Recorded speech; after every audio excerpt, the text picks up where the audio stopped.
Hello and welcome back to Writing Video. Today's writing video is about cultivating a writing habit. What exactly is a writing habit, you ask? A habit, by its very definition, is anything done regularly and in the same way so that it becomes a part of your everyday life. For those who want to have success as a writer, consistency is vital to that end. Whatever you may be writing, whether a blog, a series of short writings, or a novel, it is something that requires time dedicated to the craft of writing. Developing a plan for your writing and will likely make all the difference in your success. I found it helpful to add my writing schedule to my daily and weekly planners, as well as to my online calendar. If it's important enough of an event to add to your workflow, it will be easier to honor it as a commitment to yourself and to your writing future. Consider your writing workspace and its ergonomics. You will be spending a good deal of time in this space, so you want to make sure that everything you need to write efficiently is readily accessible. Your writing implements, your pens, your paper, your erasers, your reference material, your updated writing software if you use it.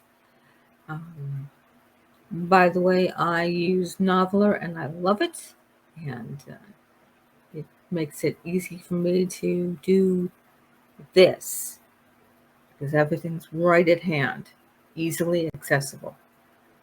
So everything's got to be within your reach. Writing is a fairly sedentary task and vocation, so you want to have a plan to take a break and stretch periodically. Try to keep your writing to one space while you're building your writing habit.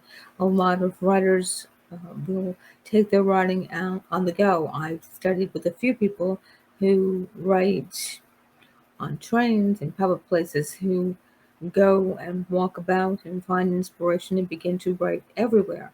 But at the beginning, when you're looking to create or redefine your writing habit, keeping your writing to one space and also to one time ish, okay? It's a little flexible, but not too much. You keep your writing to one space, one time, one location. Keep it as an appointment while you're building the habit. And then whatever works for you in your life, because life changes. Because writers need to have a strong working vocabulary, be prepared to work on building yours using a quality thesaurus or a dictionary, spending about maybe 10 minutes developing your vocabulary strength. Read new books or other content often. It really helps expand brain function. Crossword puzzles are helpful too. Resist the urge to edit your writing as you go because it can be a serious distraction from your goal. By all means, do a spell check of your daily writing, but leave the major editing for a later time and maybe do it when you're getting ready to do a second draft. Use writing prompts because they can be helpful for inspiration. They may help reduce the episodes of writing block or its severity. And another thing, this is big, keep your research for another assigned time, not doing it during your assigned writing time prevents you from falling down a rabbit hole. Otherwise, you run the risk of using a precious writing time doing research. Start small.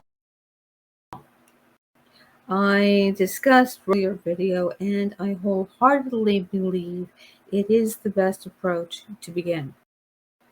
Beginning with a small chunk, maybe 15 minutes, is a much more manageable approach to building a creative writing habit rather than trying to force yourself to write for an hour at a time.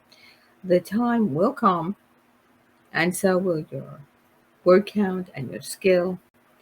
But in the beginning, you want to focus on consistency, accuracy first, and then trust that you will find it easier to sit and to write and be focused and to concentrate, and the words will come along with your prowess. It also helps mentally to connect with other writers, whether at a library, a college campus, an online group.